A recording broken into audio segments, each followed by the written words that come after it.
Okay. So another program, write a program to print. So Z to A ASCII codes using while for loop, both. Okay.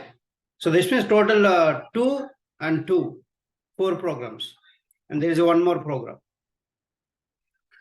So write a program to print 1 to 100 without using numbers. So you got that? You should not use numbers. Like, int I equal to 1, you should not use. Here also you should not use number. But you have to print 1 to 100 numbers. How can you do this? So try it out all these 3 programs.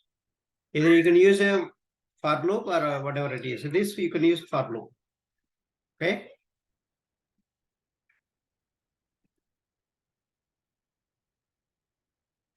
Clear?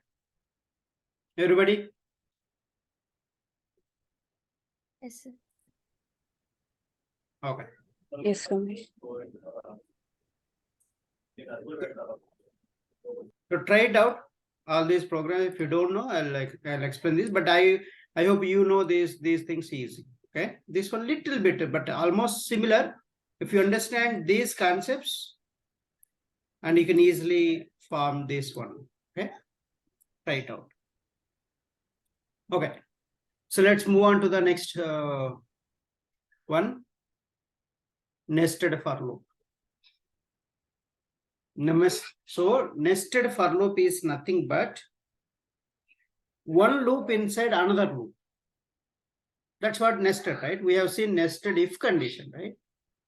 Now we need to see nested loops. Even you can write nested while loop also.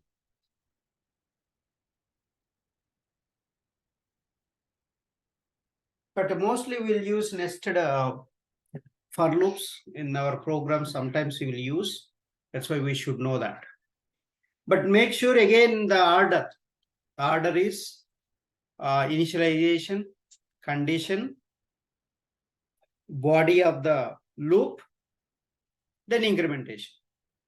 Again, if one more inside a for loop is there, again that will start again initialization, condition, increment or decrement.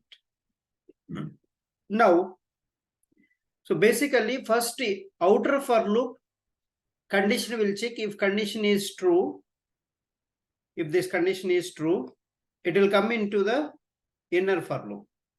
So in the inner for loop, again it will start with the initialization, condition. If condition is true, and it will come to inner for loop body. Once inner for loop is done, it will go to inner for loop increment or decrement part. So this increment decrement part is done. Again go to condition. Until again right, so condition becomes false, it will keep iterating in the inner for loop only. Once the inner for loop is over, then it will go to outer for loop increment decrement part. Once increment decrement part is done, you got the updated I value. You check the condition. If the condition is true, come into the inner for loop. So once you enter from outer for loop inside the inner for loop, make sure inner for loop is condition becomes false. Until that inner for loop only will iterate, not the outer for loop. So like you have a rows and columns, right? One row, all columns. It's like that's the same. This is the one you're going to use. So if you Excel sheet you want to iterate, this is the represent the outer for loop, represent the rows. Inner for loop will represent the columns. That's why you need this nested for loop. Because we are going to use Excel sheet data reading, right? That time we need this. make sure you have so better idea on this. Okay. I'll explain you, don't worry. I'll explain this, don't worry. We'll take a simple example of this and let's go. And I'll take a simple example of this and I'll show you that.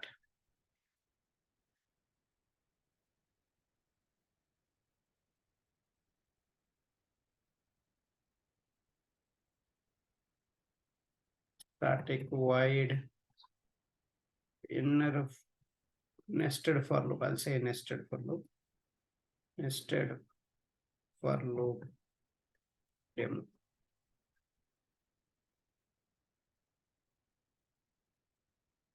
Okay, see this. I'll do step by step. Okay, I'll explain you guys the how I explained here, the same way I'll explain here. So understanding is a very clear, crucial initial. That's why I'll spend more time here. Once you understand, it's so easy. All you can do mind calculations later. Now see here. So let me put it here so that I can write. Okay, first see that. First condition, right? So 1 less than or equal to 3. True. So true means it will jump into the for loop, outer for loop body. The body means this one. Now here, so j value 1 less than or equal to 3. It's a true. Come inside. So it will print I value. What is the I value? 1. So what is the j value? 1. First time it will print 1, comma 1. Now it will, so it will go, where it will go now? Inner for loop only. Inner for loop, this updated value. This updated value. Now, so j value will update. This is not I, it's a j, sorry. So j value 1 I'm putting. Okay. So j equal to 1 plus 1. It's a 2. Now it will go 2 less than or equal to 3, true. Comes inside. So print statement will print. So next line, it will print. So it will print. So I value 1 on. J value 2 it will print. Now it will go, this is done. It will go to here. So increment the J value. So J equal to current J value 2 plus 1, 3. So now check the condition. 3 less than or equal to 3, true. Comes inside and I value 1 only. And J value 3. Now it will go again, the increment value. 3 plus 1, 4. So condition it will check. 4 less than or equal to 3, false. So that means this entire inner for loop will exit and it will go to outer for loop, the increment value. So now currently I value 1 plus 1, it's 2. So check the condition. 2 less than or equal to 3, true. So it will come inside. Now again, same procedure. 1, so j value 1. 1 less than or equal to true, true. So it will come here and it will do, what is the I value currently? 2. So 2, comma 1 will print. So again it will go, j value will update. 1 plus 1, 2. So 2 less than or equal to 3, true, comes inside. I value 2 and j value also 2. Again it will go, so j plus plus 2 plus 1, 3. 3 less than or equal to 3, true. So comes inside I value, so 2. I value 2 and j value. So what is the j value? 3. So 3 will print. Again, j value will update to 4. 4 less than or equal to 3, false. So it will jump to the entire, this loop will exit. It will jump to the outer for loop I++. So I equal to 2 plus 1, it's a 3. So 3 less than or equal to 3, true, comes inside. So now j value 1. 1 less than or equal to 3, true, comes inside. I value 3. J value 1. And again, so j value will update to 2. So 2 less than or equal to 3, true. True means I value 3, j value 2. So again, j value will update to 2 plus 1, 3, and check the condition 3 less than or equal to 3, true. So it comes inside I value 3, j value 3. So j value will update to 4, 4 less than or equal to 3, false. So it will go up and check the I value. I value 3 plus 1, 4. So 4 less than or equal to 3, it's a false. So it entire loop will exit. So this is how it is going to execute inner for loops.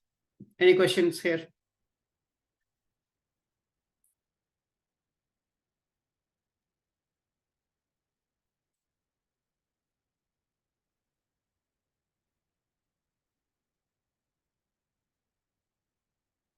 Yes.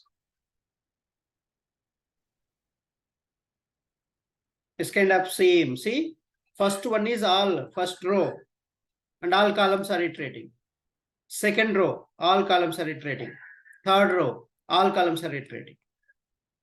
So this is a nested for loop, how it will work for you. So you can try the other one, rectangular pattern, how to print.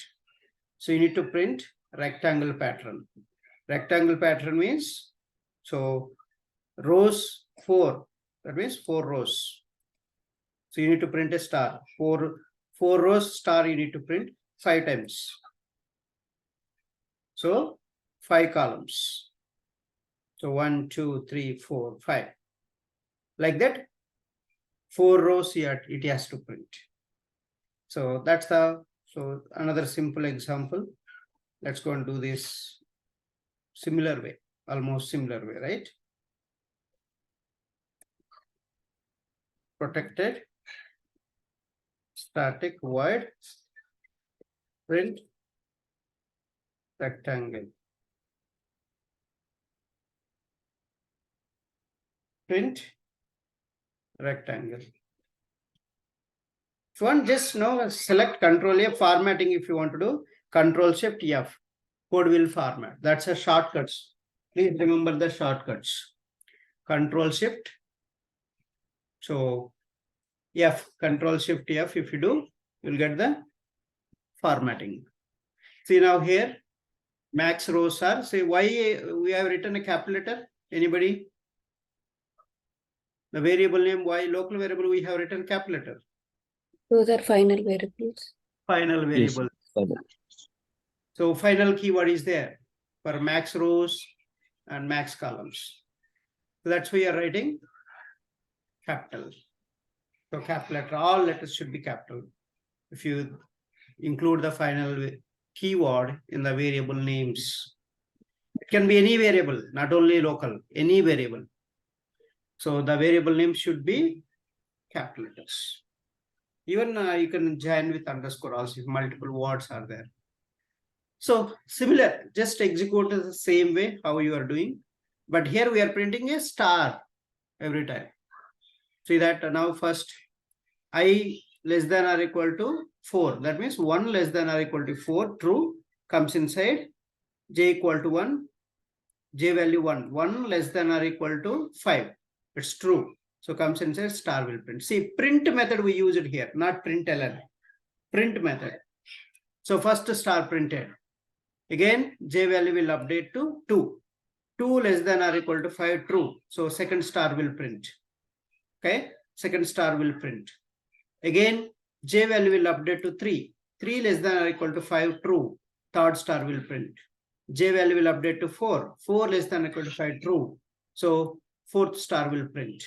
So j value will update to 5. 5 less than or equal to 5 true. Fifth star is printed. Now j value will update to 6. 6 less than or equal to 5 false. So now it will exit this inner for loop. And what will happen now? 5 stars printed, right? And the cursor is still there. Why cursor is still there? Because it's a print statement. Print statement. Because it's a print statement. So it will be there. I'm bringing the cursor to next line with this println. With this println. So now it will go up and I value will update to 2. So like that 4 rows will be done the same way and you will get that. So print rectangle. So okay. So that's a simple. See this? This is the rectangle shape. Okay. So that's the how you can execute this. So all are similar kind of programs. There is one more triangle shape, triangle pattern. So you can print the stars. But so this is a little bit tricky, this one. And observe here.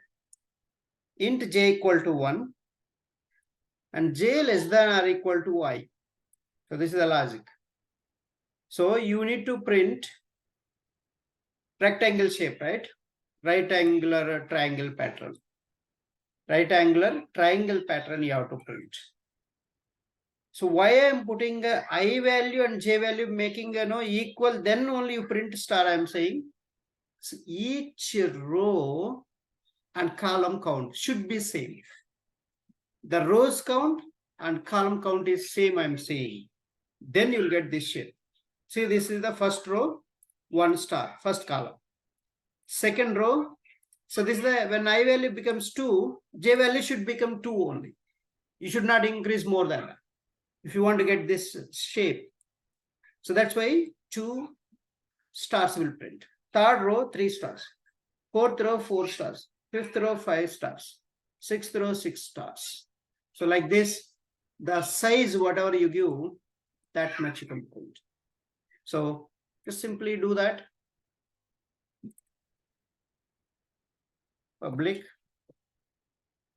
static, void, print, right angular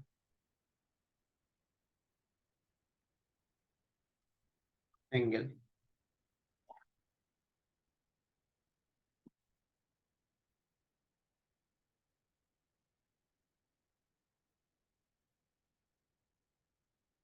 Only want this, select this, Control Shift, format. See, it will format nicely. See, you will get a outer for loop and inner for loop. See, it is indentation also going properly. So that's how easily you can do it. Call the method, void method.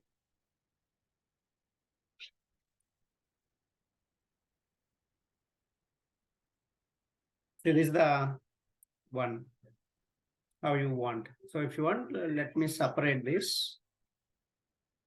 After this, I'll just do some differentiation. Maybe this will this. Okay.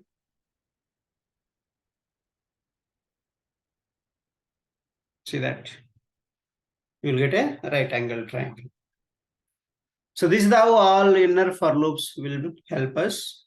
So practice that. Okay, some of them. Tomorrow we'll see break and continue statements.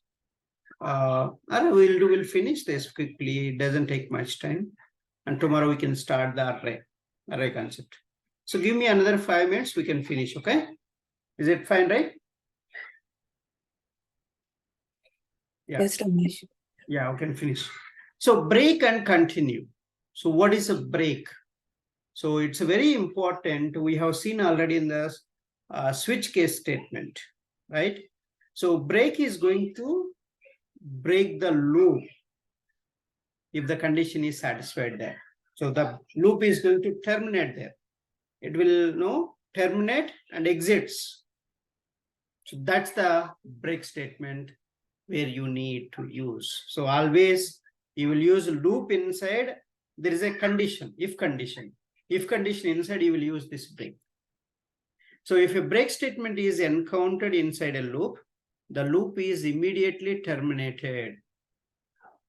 And the control of the program goes to the next statement following the loop. Loop after whatever the next statement is there, it will go there. Not inside the loop. So not inside the loop. After loop, whatever the next statement, the cursor will go to that statement.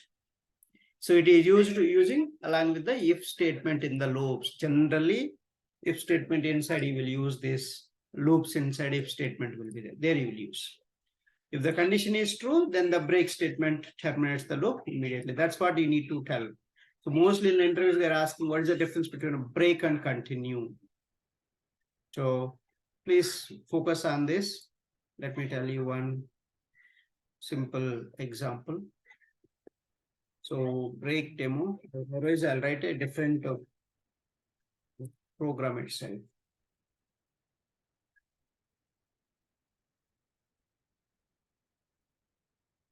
Break continue demo.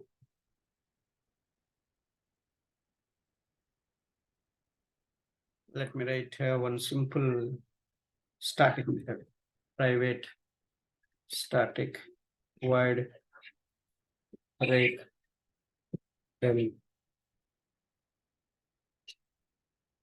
See that, let me explain here. See, for int I equal to 1, I less than or equal to 10, I plus plus. When I value becomes 5, I want to break it. I don't want to continue if I value becomes 5. That means 5, 6, 7, 8, 9, 10. I don't want to execute. I want to terminate that. So that's what this is doing. See that. First I value 1. 1 less than or equal to 10, true, comes inside. So I double equal to 5, false. False means what will happen? This won't execute this part. So here it will execute. So 1 will print. Okay. 1 will print. Then if you want, you can execute even in the this debug mode. You will get very easily, you can understand. So try it out, take exercise of this, running the same code in the debug mode so that you will understand very easily. I'm telling manually, I value becomes 2 now, 2 less than or equal to 10, true. So here, if for loop condition is true, check the if condition also. 2 equal to 5, false. So it will come here, 2 will print. Then I will be incremented to 3. 3 less than or equal to 10, true, comes inside. 3 double equal to 5, false. So it will come here. So it's not entering here in the if condition block because condition is not true. That's why. Sir, here already this condition is true. Then why? If condition also should be checked. Okay. Not only one condition, you have to check the line by line code, execute. Oh, no, this is a false. So that's why this will exit. This entire block will skip. Then it will go to next one. Here, this line will execute. So I value 4, 4 double equal to 5, false, 4 will print. I equal to 5, 5 less than 10, this is true. Now if 5 double equal to 5 true, then break is executing. Entire loop will exit. This is the entire loop. Exits and this statement will execute. So after 4, now loop is over, statement will execute for you. That's it. So that's the how this loop is going to, for loop is going to help you. Okay, because why it printed in this line? Can someone tell why it printed 4 after only it printed? Print statements. This is the print statement after I printed and stayed there only. One space is there, but the cursor is still here only. You didn't bring the cursor to next line. Now what is happening? This is printing here only. That's why loop is print. Even though it is the next print statement, it printed in the same line because cursor is here, not went to next line. That is the reason. Okay, so that's the one. So break and continue statement is quite opposite to that, right? Continue. So basically it will skip that iteration, current iteration, and move to the next line, next iteration basically. So that continuous, it won't execute that part. So continue. So if this condition is true, continue executes. The further statement won't execute. It will go to next iteration automatically. That's why it will pass the cursor to next iteration. That's what the continue. So that is saying, okay, if the continue encountered, okay, continue with the next iteration. Don't execute further. That's the meaning of continue. Okay. So let's do this. Quickly, let me create another method and we'll see this. And we can close it here.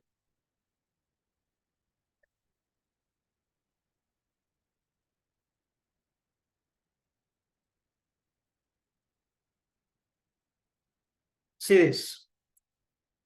I'll execute in debug mode. Okay. Is it fine for you guys? Let me see that. Yes, sir. Debug as. See, cursor came and stops here in this. Bit why it's. Oh, I didn't call the method. Okay. I didn't call the method. So continue. Let me call. Sorry. So I have to call the. So debug as Java application. See, it is asking switch to debug mode. So I'm switching to debug perspective. Yes, so it is going to 20th line. It will stop. See, it is stopped. And see, it is still in running mode. This is the indication for you. If it is in red color, it is in running mode. Now it is waiting for your intervention. Go here. Even you will get the variables also here. Let me get that variable. How to enable the variables? Go to window, show view. You can see variables. There is an option variables here.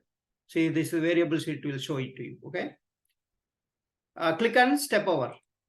See, now I value 1. It is showing here. So under variables. See what happened? Why it jumped?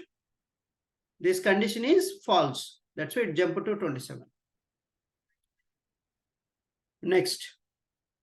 So it went to I value will update to 2 and condition is true. So 2% will to 0. See, continue is executed. Continue executed means 27th line won't execute. See, it will go to for loop again. See, I value incremented. So it is coming here that is false. That's why it jump to 27th line. See that it is 4 executed. So again 5. So all odd numbers we are printing basically. So this is how you can print odd numbers with this scan. See that. So you can easily understand how the controller is going line by line. That's why you need to run this in the debug mode.